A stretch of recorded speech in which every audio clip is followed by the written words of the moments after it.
Hello and welcome to the draft analysis for the CPC with the Brisbane Brelooms. Now this is my second season in the CPC, and last season we actually made it all the way to the final, but stuff was happening IRL, and as a result I was not uploading my games then.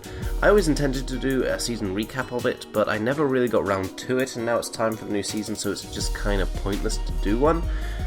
So that's kind of unfortunate, but regardless, it's a new season, it's a draft league, right off the NPL has finished for us, which is very, very good, and I'm pretty excited for this season. I've drafted a team that I quite like and fits me quite well, and I'm hoping that people will like what I bring to the league as well, so yeah.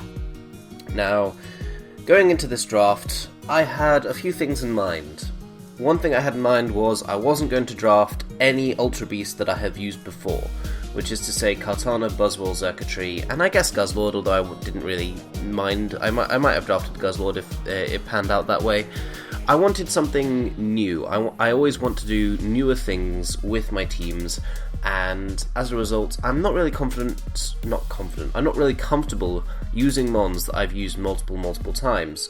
With a couple of exceptions, stuff like Raikou and Sneasel, which, if you watched my earlier Draft League stuff, I was using them basically every season. Because I just kind of feel like it becomes a bit boring. And not just for people who watch, but for me personally. I haven't used Mega Scizor, or I haven't used Mew, but only once, or things like Galvantula or Nidoking since my first season in the NPL Minors, and they're good Pokemon, I could always draft them, but it's just not as fun to me because I've already had fun with those Pokemon and I like doing newer things. It's a big reason why I don't like open draft, in all honesty, the fact that you're kinda limited to stuff that you've already used before and you can't really get as creative. So yeah, looking into this draft, basically, what I'm not going to use, I'm not going to be using stuff like Mega Altaria, I'm not going to be using stuff like the Ultra Beast core that I had in the NPL, I'm not going to be using things like Darmanitan, which I've used now twice in consecutive seasons in the NPL, I'm not going to use Victini or things like that. So, going into this round one, I had a few targets in mind. I had a list of about 8, I think, stuff like Manaphy, Jirachi, Victini, and I know I just said I wouldn't use Victini, but Victini is an exception because I only used it like 5 times, and a couple of other Pokemon as well, but the Celesteela was on that list.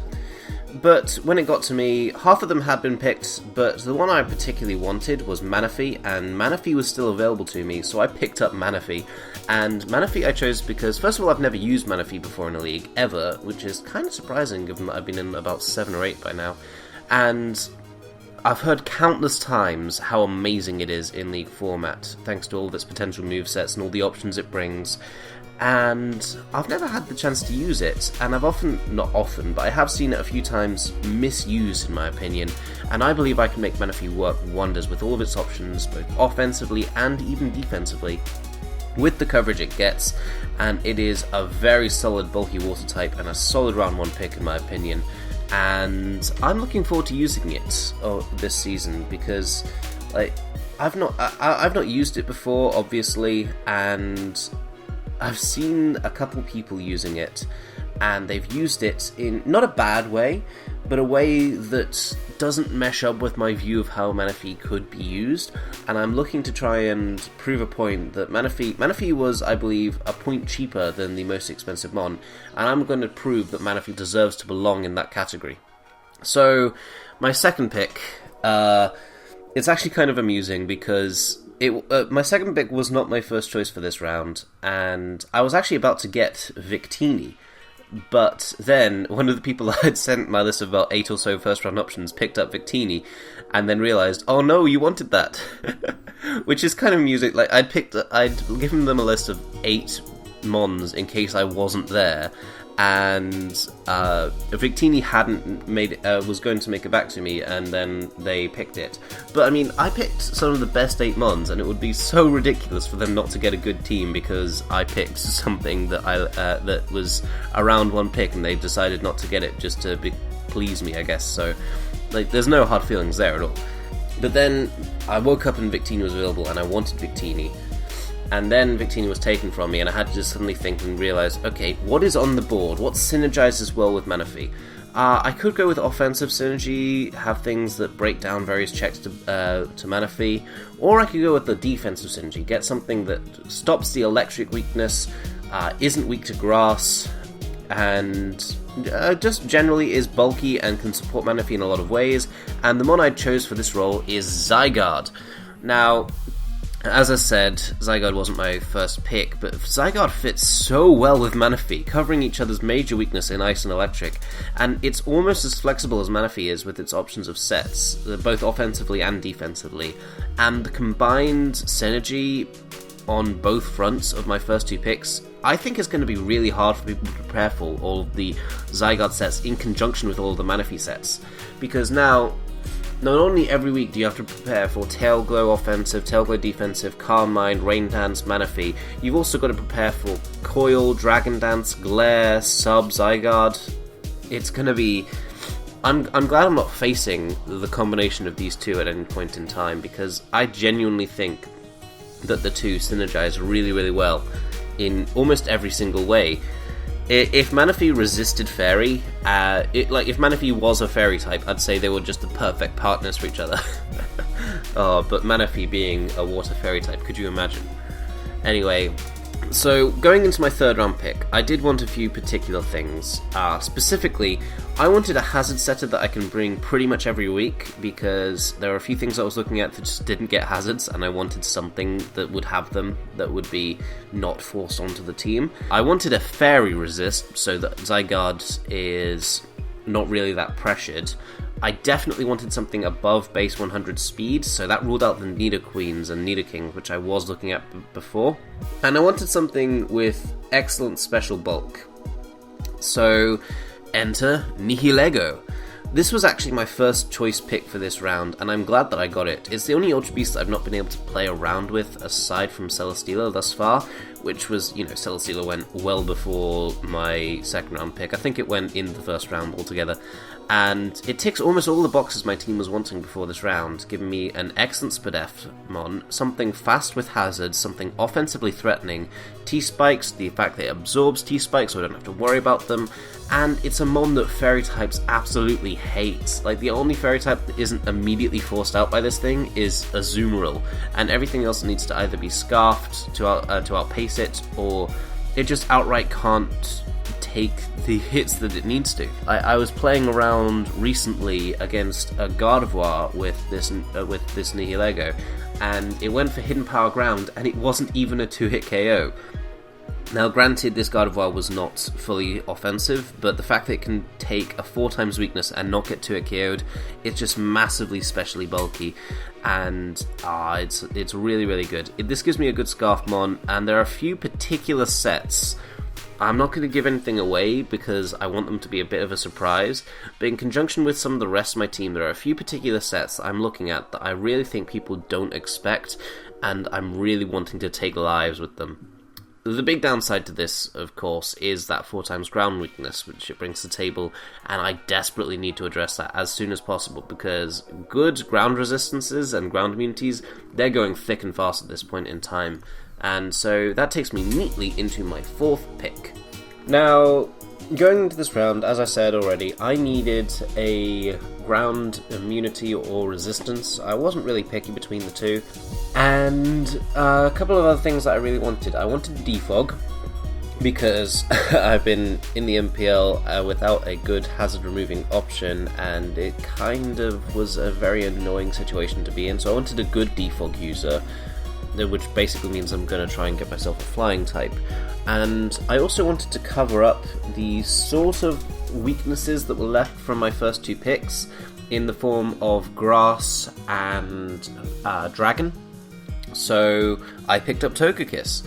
Now, Togekiss is known as an evil mon, and I'm happy to prove why that's the case. Now, Togekiss, it's not a mon that many people really rate that highly outside of its capabilities as a power flincher, but I really do. because it gives me the defog, it gives me a good scarf option, it gives me something that means I can have always got an emergency option in the back if I need one, in the form of Scarf Air Slash. It is something that requires quite specific preparation, stuff like steel types and rock types and things like that, most of which all get destroyed by Manaphy or Zygarde. And not only that, it gives me a good baton passer if I want to pass something like a Nasty Plot into a Scarf Manaphy, or into Scarf Nihilego, which makes a lot more sense now that I'm saying that out loud. It also gives me things like good bulky mon. It's not got great bulk, it's 85, 95, 115, but if I need to take a mixed attack as hits, and it does, for example, Nihilego is my go-to special mon with 109, 131 in HP and Spadef. But if I'm playing a Pokemon that has something like, if it just has EQ as a coverage move, it's going to be bringing it, really. But something like Hydreigon, which I'm playing week 1, Togekiss can deal with that a lot better than Nihilego can, because of the fact that it does have actual physical bulk that isn't just paper. Now, on top of this does give me the defog option, it gives me the resistances to the final things that my first 2 picks are weak to. It would be perfect, except for Psychic, which Nihilego is weak to. But yeah, it's just an overall really good Pokemon. I like it a lot. I will be paraflinching someone to death this season. I can already guarantee that's going to happen. And that's going to come back and bite me in the ass for karma. That's a joke, if anyone can tell. And not only that, it also fills a quite valuable niche I had in terms of my speed tiers. Now, I don't have bad speed tiers at the moment, 100, 95, 103, but they're kind of cluttered. And while this does have a few benchmarks, stuff like Adamant Zygarde to Timid Nihilego, it's something that is increased quite dramatically by the fact that I do now have a base 80. This means that I have a lower speed tier, I have something that people need to now... What are they going to speed creep specifically? Are they going to speed creep Togekiss? Are they going to speed creep Zygarde? Are they going to speed Adamant Zygarde? Are they going to try and go all the way for something like a Modest Manaphy? It's just something that gives my opponents more headaches when building, and that's something I like a lot. So yeah, that's the Togekiss pickup. Now, next up, remember the guy that sniped me from earlier, the Victini pick? Yeah, he completely made up with that, because we were discussing our draft plans, and one of the things he was looking at was the thing that I ended up getting, and I outright said, dude, if you're waiting for that thing, if you're expecting it to go another round, I'm going to grab it. I'm just warning you now in advance. And he said, yeah, okay then, and left it for me. Specifically left it for me. And it is a mon I think is amazing. It is a round 5 pickup in no man's land. There's no way this was ever going past round 5. And that is Lucario. Now this finishes off my Fairy Dragon Steel core. Although it's not a defensive steel, I don't need it to be a defensive steel. I don't use defensive steels, as is clearly shown by my Kartana. But this gives me mixed options, which I love. One of my favourite things in Pokemon is Pokemon that can go either physically or specially offensive. It just makes them so much harder to prepare for, and it's why I actually think that Victini is better than Manaphy in the format. I didn't get Victini round 1 because I'd had Victini before, but I genuinely do believe that Victini is the better mon in the format, just because it does have the option of going both sides. But Lucario, it has a Sword Stance, it has Nasty Plot, it has coverage on all sides of the spectrum. It's a base 90 speed, which I didn't have before, which fills in another in that speed tier that people are going to be struggling to speed creep me with. It means that I now have many different forms of priority: Bullet Punch, Extreme Speed, Vacuum Wave. It gives me so many offensive options. It doesn't do much for me defensively, I'll admit that, but what it does for me offensively outweighs that so much, in my opinion. Because what checks every Lucario set? Like, what checks Sword Stance and what checks Nasty Plot? On top of this, Lucario is my Z move user, which means I'm basically getting a kill with Lucario every game, because what can take a +2 close combat? What can take a +2 Focus Blast? Can those same things take +2 Iron Tail or Z Iron Tails? By the way, when I was saying Close Combat and Focus Plus, I was talking about Z Close Combat and Z Focus Plus. I can't remember the name of the fighting Z move. All Out Pummeling? That sounds about right. Yeah, but it would need to be like a Deoxys defense in order to successfully wall Lucario every single time. It is my Z move user. It's probably not going to come to every single game because there are times when I will want other mons on my team more. But it is a very, very good mon, and one that I think is going to do really, really well for my team.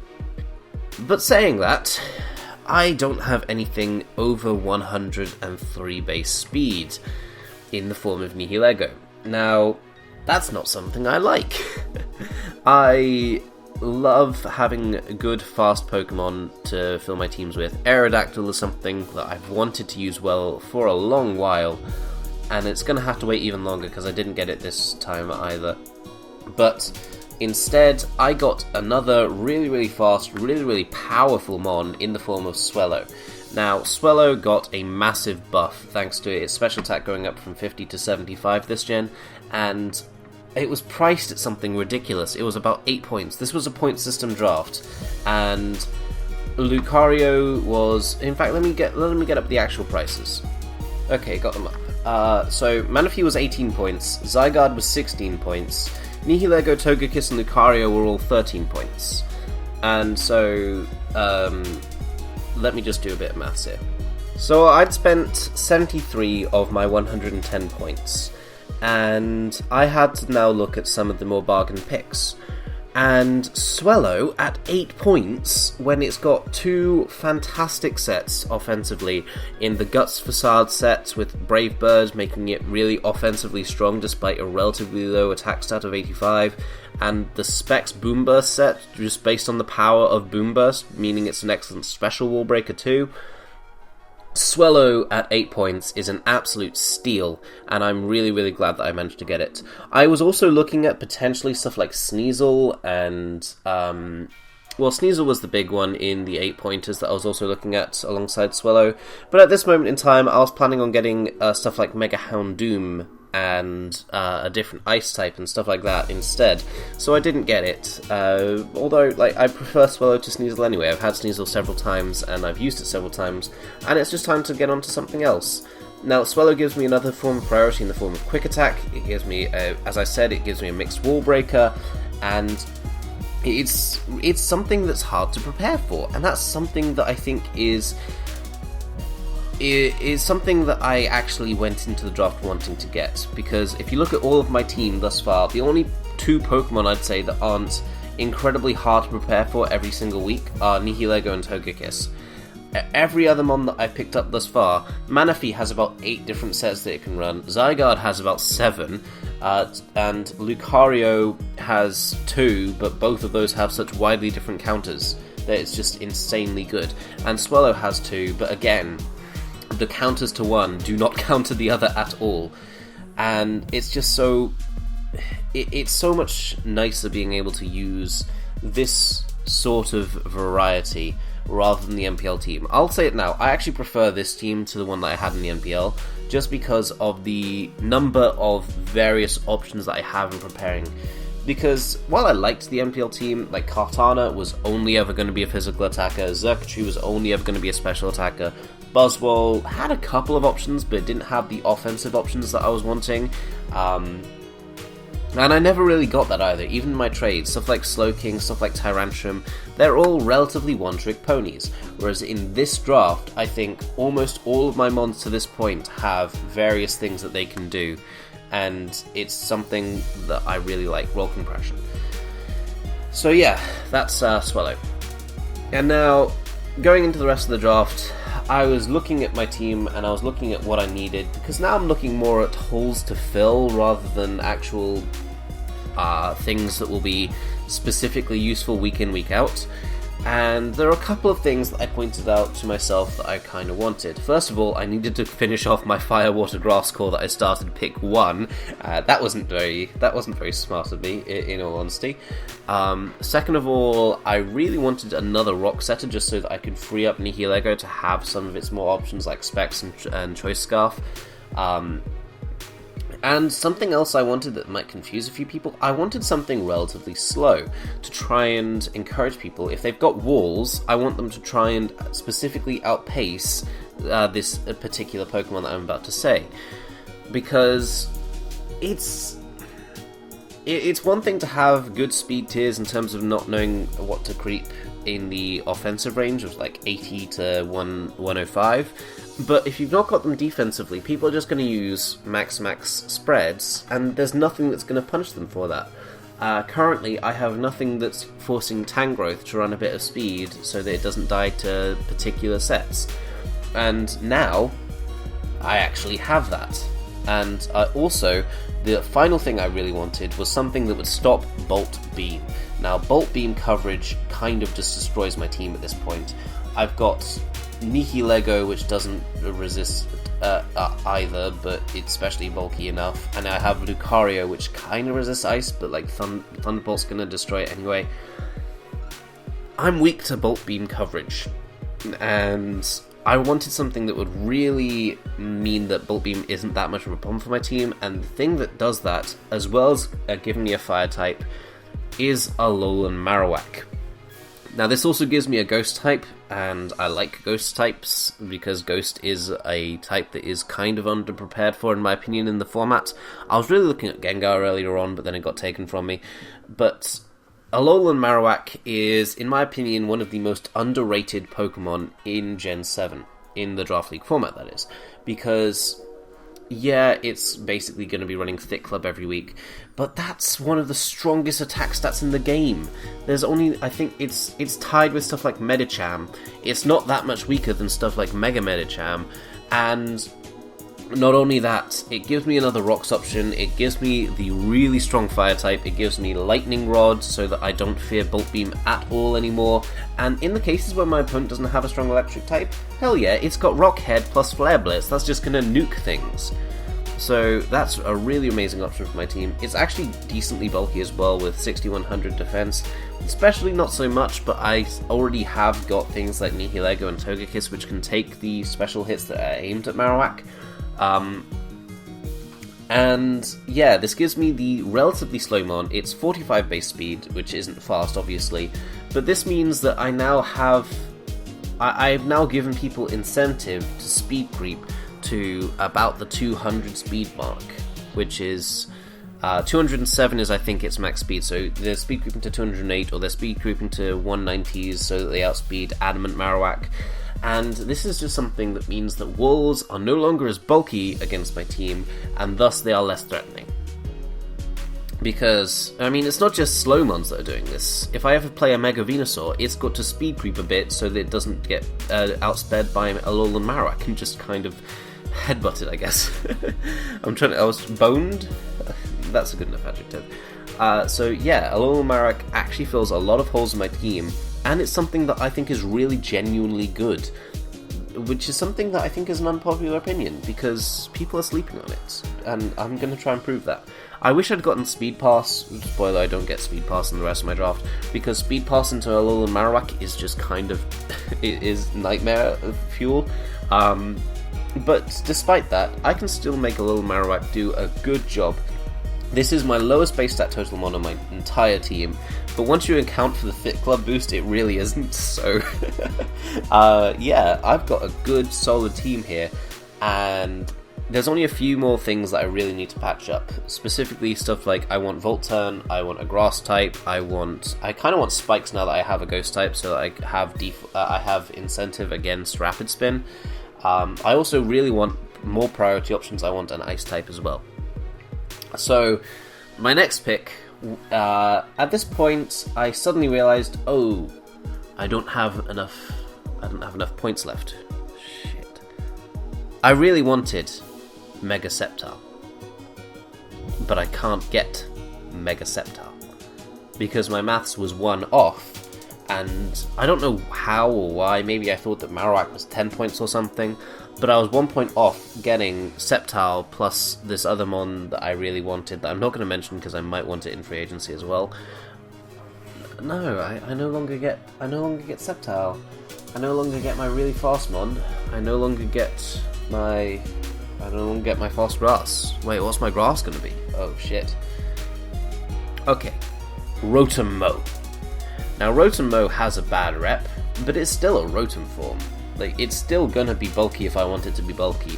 It's still gonna be really fast if I want it to be a Scarfmon. It's still gonna Volt Turn on everyone's face. It's still gonna Volt Switch on everyone's face. And it has the Grass type that I've been wanting for my team because of the Manaphy and Marowak. And it gives me a ground immunity as well. It gives me a secondary ground immunity alongside Togekiss.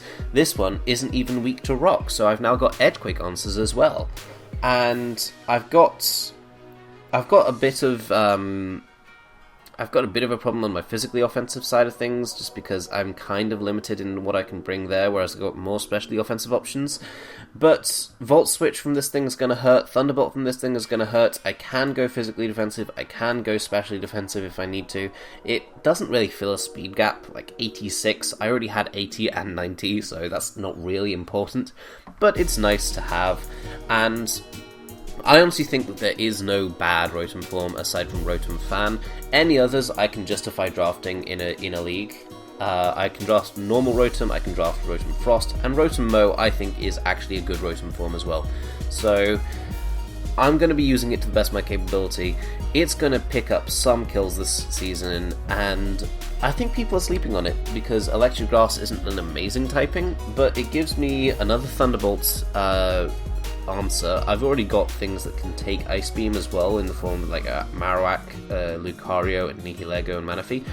And not only that, but this gives me a more ideal Scarf user, because before now my best Scarf mons are like Togekiss and Nihilego. Neither of them really want to be Scarf, whereas Rotom Mow really enjoys the fact that it can pick up momentum. It's an excellent partner for Swellow in terms of the Volt Turn core, and it's just something that I'm really looking forward to, and I'm hoping that you guys will enjoy watching me use as well.